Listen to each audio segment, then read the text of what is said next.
Good morning, everybody, and welcome to Sunday Morning Chat with Knock. I'm Knock, your host. We're here today to talk about, well, anything. That's the format of this one. I just chit-chat about whatever there is to chit-chat about. Maybe talk a little bit about the update, the meta, a couple bases, things like that. I got some attacks to show you. I've been working on Minion Drops a bit, using 3 drop ships instead of 2. Seems to be going pretty good. It's not too bad at all. It has its pluses and minuses. The minuses being that I don't have as many beta minions, but a little bit better tanking for the ones that I do have, and a lot more skeletons. So it's not all bad. It's kind of fun. Love the skellies. New bases. I don't know if they're going to be new for you guys or not. I can't remember if I shared them yet or not, but I'll go ahead and put them up anyway. We have the Builder Hall 7 Pagoda, which you can see here. I concentrate all the big defenses at the top of the base because that's where they usually attack at.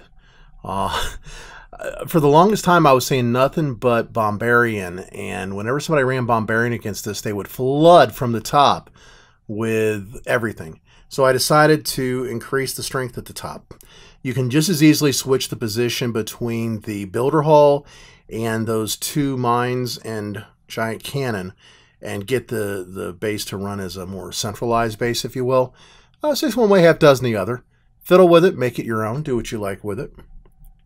Second base I have for you is the meta base. There you go.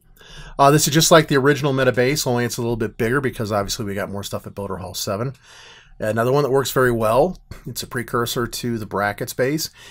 It's set up for opposite attacks. So whereas players might consider bringing in air on the left, they'll never bring it in from the right because they'd have to, bring in air from the right. They'd never bring it in from the left because they have to deal with the air bombs. Likewise, they would typically bring in ground from the left and not from the right because on the right you've got lots of ground targeting defenses. You got the cannons, you got the archer tower, you got the multi-mortar, you got the giant cannon, you got the roaster. There's lots and lots of stuff there to target them if they come in from ground on the right. So, considering that, I've adjusted the way the traps and the hidden stuff works to accommodate them. If they come at us on the right-hand side with air, there's lots of mines and mega mines that are set to air over there. Plus, we've got these nice high hit point defenses that'll give them a little bit of a run for the money. And on the left, when they come in with ground, you've got things like the hidden Teslas that will take them as they get closer, as well as your archer towers and your double cannons, and a few traps to bounce them around and into things like the loving arms of our crushers. So this base is specifically designed for either one of those attacks. Now, if somebody tries to do an attack of the opposite kind, well, then they have the things that they don't want to deal with. Like, for example, on the left-hand side, they would have to deal with the air bombs. They'll still have the firecracker, and they've got both of the Teslas to deal with, as well as the archer towers. On the right-hand side, if they come in with ground, well, they got all those things I mentioned before that they're going to have to deal with. So the best way to attack this base is to come from the top left, if you will, up above the base, and come in through that side. If you can manage it, that works out really well. But a lot of players will be a little skittish about that with all that open space in between the walls and the first set of defenses. Can't really do a whole lot of damage with archers coming in that way. So if they come down from there, they'll probably come in with, like, say, Bombarian. Might come in with an air attack. Just kind of depends on the player. But we're not trying to deal with every player. We're dealing with kind of a general idea. So that's the way that base is set up. And of course, you've got my existing regular base that I continue to use, and I'm having really good luck with it. Can't complain a whole heck of a lot. I don't typically lose any attacks to somebody else who wins. Usually I lose an attack because I screw up. Like you see with that 43% 1-star. Not happy about that. I got a 30% 1-star later on. But a lot of these attacks, and these were almost all, I think, done with my firecracker down. A lot of these attacks, I do well enough on it that I win regardless of what the other player does. Usually I get 2 stars. That includes with the 3 drop ship version of the attacks I've been doing. I tried whip with 2 or 3 drop ships, did not work out. You can see in those last 2 attacks I completely bombed them. I decided I don't like that attack, so I'm not going to work on it anymore, at least at this time. Even with the higher level drop ships, I don't think that it's going to work. So talking about attacks, I guess we gotta do some attack replays, shouldn't we? Let's go down here to the bottom. Okay, we'll start off with a 69% attack. Like I said, these are minion drops with 3 drop ships, 2 beta minions. Okay, so 3 camps of drop ships, 2 camps of beta minions. I've had pretty good luck with it. The skeletons, well, it's like with the 100 barbarians. It's fun to watch a gazillion skeletons running through a base and damaging it. It's just neat to see, and that's what we've got here. You'll see as the skeletons work things over, and the beta minions come in behind their tanks, we get a lot of damage really fast. As a tank, the dropship is better than the baby dragon. Even at level 14, I think the baby dragon is what, like 1,000 and it's like 1,050, 1,060 HP if memory serves, somewhere in that ballpark. Whereas the dropships, I mean, at level 1, they've got more tanking power than a baby dragon does. The difference is at the earlier levels, the dropships are not quite as hardy for the skellies. They're not going to do as much damage on their own. They're more tank than anything else. And that's why I don't really recommend using them until you at least get them to level 6. You can try them out. Level 1, not very good at all because you don't get any skeleton burst. Level 2 you do, and it'll work against some of those rushed Builder Hall 6 bases that you see when you first turn Builder Hall 7. So I mean, if you get a level 2, you can use it there. But level 6, I think, is when it really starts to become useful. And then level 12, it is useful, as you can see in these replays. I mean, it's what I've been doing. Most of these minion drop attacks that I'm doing here, I'm coming in on the side that does not have the air bombs.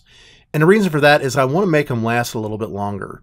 The point of running 6 drop ships is to get more skeletons down on the ground to do more damage. And if you come in where they're going to get hit fast and hard by that air bomb, I mean, it's going to take them down in no time. It only takes like 3 hits, and they're done. And if they've taken any kind of hits from other things, it'll be even sooner. But you can see the power. I mean, look at all those skeletons down there. They took out the giant cannon. They're taking out the multi-mortar. And there's nothing really that can do anything to them. In this case, this base is designed with a big open area for things to attack. So I'm kind of liking it. I'm kind of having fun with it. I like the 3 dropship attack. Am I going to keep on using it? I don't know. I don't know. Maybe. I might go back to my 2 and flip and flop back and forth. Here we got a 93% Heartbreaker against the La Remontada base. Held 1 dropship back for a little bit there, just in case one of the other ones went down fast to like a bomb or something. Or Mega Mine and Sets A or whatever. Again, you know, the skeletons make quick work of a lot of stuff when they get dropped in mass like that. So there's a lot to be said for running minion drops with 3 instead of 2. Just like when we first came out with Mitch, we were running 1 camp of Night Witches. And I don't know about you guys, but as I got better at it, I started running 2 camps of Night Witches because I was able to better direct them. And it might be the same thing with minion drops. You know, you start off with 2, and as you get more comfortable with the attack, you switch it to 3 dropships and 2 beta minions. As you get them down to where they do good protection duty for the beta minions, so the beta minions can do more damage and get to that builder hall, it makes a lot of sense. It works out really, really well. I think that's about the end of this one, isn't it? Oh, we got a couple more structures up there. Yeah, this was the Heartbreaker because I couldn't get the air bombs down. Hate it when that happens. Talking a little bit about the meta and what I'm seeing. That first week of Builder Hall 7, man, I got to tell you, it was nothing but ground assault. That is all I saw. It was 1 ground attack after another. Nothing more, nothing less. That was it. But here in the last day or two, naturally right after I released the upgrade guide, the guys on the forums were telling me that they're seeing mostly air attacks. And I took a look at my own battle log yesterday, and sure enough, it seems like it's switched. It was nothing but a 50-50 split, but it was not just ground anymore. And when I look at my battle log right now, I mean, we've got air, air, air, air, ground, air, ground, air, ground. So, I mean, it's definitely moving in a different direction. So take that into account as you're doing your attacks and as you're running your upgrade line, because the meta really will determine what direction you should take your upgrades. You can do it other ways, don't get me wrong, but if you pay attention to the meta, you're going to be able to adjust in a way that increases your ability to defend. And then couple that with your attacking strength, you'll be able to win more matches. I went ahead and upgraded my multi-mortar because I wanted to defend against what I was seeing a lot, which was specifically the sneaky archers. Level 6 multi-mortar can take down a level 12 sneaky archer in one volley, but it takes 2 volleys in order to get the level 14 down. So by upgrading to level 7, I regain that ability to take down a sneaky archer in one volley. Whether they're hidden or not, it depends. It can't be targeted if they're hidden, but if one appears, they'll both get it because of splash damage. And that's really what I was going for. After that, I moved on to air, though, and started hitting the firecrackers. And that was definitely premeditated. I wanted to have a good strong air defense to go with what I already had. A lot of people upgrading a roaster, and I'm thinking about maybe moving him up in the ranks, but he does just fine against air as he is. The thing he does really well at as level 7 is taking down barbarians. Barbarians have 266 hit points, and a single blast of, I don't know, was it 15 or 18 shots, whatever it is that the roaster puts out. I want to say it's like 18 now with the level 7 roaster. That single blast is enough to take down a barbarian who's standing still in one blast. So you don't have to wait through the latency period. It takes them down right away, and you're good to go. Now, if barbarians do in fact become the meta again, and I still think they're going to, I really do, because, I mean, let's face it, you put 100 in your camp, and that's cool. Then having something like a roaster set to level 7 is going to be useful. Like I said, I may move him up in the rankings of my personal upgrades. But for right now, I'm still sticking with doing first the multi-mortar, then the firecrackers, all 3 of them, and then the Teslas, and finally the roaster, and moving on from there. I like the Teslas because, first and foremost, they're hidden. So you can't necessarily plan your attack around where the hidden Teslas are going to be. If a base is designed well and it's got several openings, you're going to have a little bit of trouble out of that. And that's what I like. And that's why I want to use the hidden Teslas and have them upgraded. Their damage is together the same as, maybe a little bit more actually, what you would get out of the roaster. So, I mean, they're really good for that. Now, the fact that they're hidden and they can't be planned for so well is just an added bonus, and that's kind of why I lean in that direction. One more replay. On the troops upgrade side, I'm sticking to upgrading barbarians on this main game because I want to play with them. I want to do some new attacks. I want to figure out Bombarian and Barb Rush. And the only way that's going to happen is if I got level 14 barbs. Because to be quite honest, I'm just not good enough for the ground attack to do it with 60. So I definitely I want to get the better quantity in there, so I have a little more room for air to play around with. After that, I go back to my standard substandard of beta minions, followed by night witches, and then in this case, I'll do the dropships probably. I was thinking about doing sneaky archers first, but I'm thinking I'm going to move my dropships back up because I really like the dropships. I'm just doing so much with them; it just makes sense to upgrade them. Look at those skeletons taking down that builder hall. See, that's what I mean. If you got enough drop ships in there, I'd love to have a 6th camp. Oh, that would be great. But if you got enough drop ships in there, you could do so much with them. The skeletons do great. The dropships are better tanks than the baby dragons are. Yeah, even level 1. It's really cool. It really does work out well. As I said, the big upgrade guide did come out. It was posted both to YouTube and to blog.clashmaniac.com a couple days ago. Please do check it out. The audio is a little off on the YouTube video. I found out that for whatever reason, when I put it together, the mic switched over to my computer from my my external mic. So it's a little tinny. I think you can still hear it okay. I don't want to have to re-record it. I'm hoping that it's all right. If you guys decide that it's not, let me know so I can re-record it. It sounded okay to me, especially if you have headphones or even if you have the volume up on your tablet. So it should be okay. The real gem, though, I think, is on the blog. If you go over to blog.clashmaniac.com, you'll see the article. And it breaks everything out. It has all the individual items and what the basic reasoning is, much like I do in the video. Yeah, I go through each and every one of them. So hopefully you'll be able to use that to do your upgrades or plan your own upgrade path. We've got announcements about the main base, getting sneak peeks from Supercell. I'll probably do an episode on that here in the next few days after they finish the sneak peeks, probably after the new update is out. A lot of what they're doing is just new levels to troops and things, and I don't know. I don't think that's really very great. It's never been of too terrible much value to me to get that. I go out and I farm, and right now I'm farming up in champs, and I'm not doing so hot. I'm not finding a whole lot of anything, and I've had some trouble actually beating some of the bases that I've gone up against. Using my standard attack though with on a queen walk, starting off with the healers, and then stepping into giants and wizards to go into the base and do more damage. I've been using this attack since Town Hall 8. I just increase things a bit as I go to Town Hall 9 and then Town Hall 10. I did a video on this for Town Hall 8, showing how the attacks work and general what it's all about.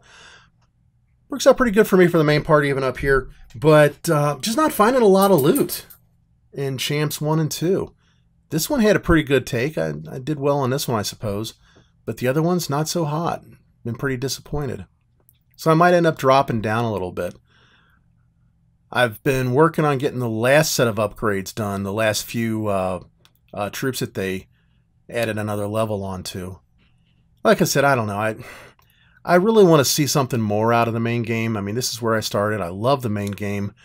I'd like to see some events, kind of like the Mega Crab and such that we saw on Boom Beach. That would be, I think, a good time if we had something like a Mega Crab. I want some single player stuff. The player versus player and the builder base is fun. Going out and hunting people to raid on the main base is okay. Kind of gets old after a while. It's a real grind. But I really would like to see some good single player stuff, something that would be both entertaining and profitable to the game. As I'm at a point now on this one and my Town Hall 11 game where it's tough to get resources to do the upgrades, and I'm not going to gem those. I mean, again, they're way too expensive to gem. So I really want to be able to do that with the I got all that done. I want to be able to do that with resources I get somewhere else. And you got things like the walls. Yeah, I got my level 9s almost done finally. I put those off to Town Hall 10. Just a few more level 8s to do. But once you get 9 done, it's 2 million to go to 10 and then 3 million to go to 11. That's just so much. I mean, your daily production is only, what, 550,000, 600,000, something like that. And then, you know, to go out and raid for the walls, again, it's too much. And I really like to see some individual events that we can use that allow us to build things like the walls and some of those higher priced items. You know, my main games in general are just kind of sitting stagnant while I play the builder base because of that. But we'll have some more information on the update when it does come out. We start playing around with some of those new troops and get them upgraded and the new structures and the such. I'll do that probably off the Kus van Nacht game, which is currently at Town Hall 11. Let's take a jot over there. Running the La Remontada base. Oh, it's been destroyed! I hate it when that happens. But he's got some good high runs there. I think I'm going to do the healers next. Get a little more boost for my queen walks. Got to get those heroes up too. They're only 22 and 23. But I did max my Grand Warden, which was a high priority. I wanted to get him done fast. This game is usually used for feeding my clan castles. Mine and the kids. Well, other things coming up in the future. Trying to grow the channel. Thanks to those of you who have recently subscribed. There's been several of you, and it's great. I really appreciate it. Lots more views. We need to get over 10,000 so that we can start to monetize, and I can hopefully make this a way of making my living. Otherwise, like I said, my wife's going to make me get a real job, and I don't want to do that. The games that we're playing right now, we're focused on the builder base with Clash of Clans because that's kind of the thing. I'm going to go ahead and bring over Boom Beach. Hopefully some of you guys are playing that too. I've got 3 games on Boom Beach, levels 12, 19, and 22. 22 being the top HQ. I've been playing that one for a couple of years, and I get in that every single day and play on those. Probably going to do Brawl Stars when Supercell finally releases that one. And there's a few other games that I play periodically that I like that I'll be bringing up too. You know, I've been a big fan of the Monument Valley series, for example, and there are a couple of puzzle games out there that my family all likes to play. I'll do a video here and there on those. Eventually, we'll get to the point that we have something like, say, Clash of Clans on, I don't know, Monday, Wednesday, Friday, and then on Tuesday, I'll do a brand new game, and Thursday will be something else that we've been talking about. Sunday will be the morning chat, and I don't know, maybe I'll take Saturday off. Maybe I won't. We'll see. But I want to kind of break it up and get some other games in here that are of interest to our viewers. So that's what I've got for you today. I appreciate y'all sticking out toward the very end. Hit the like, hit the subscribe if you're new. I hope you find some use out of this new version of the Minion Drops battle strategy, attack strategy. And I will catch you guys again in a day or two. Thanks a lot, everybody. Keep on clashing. Bye-bye.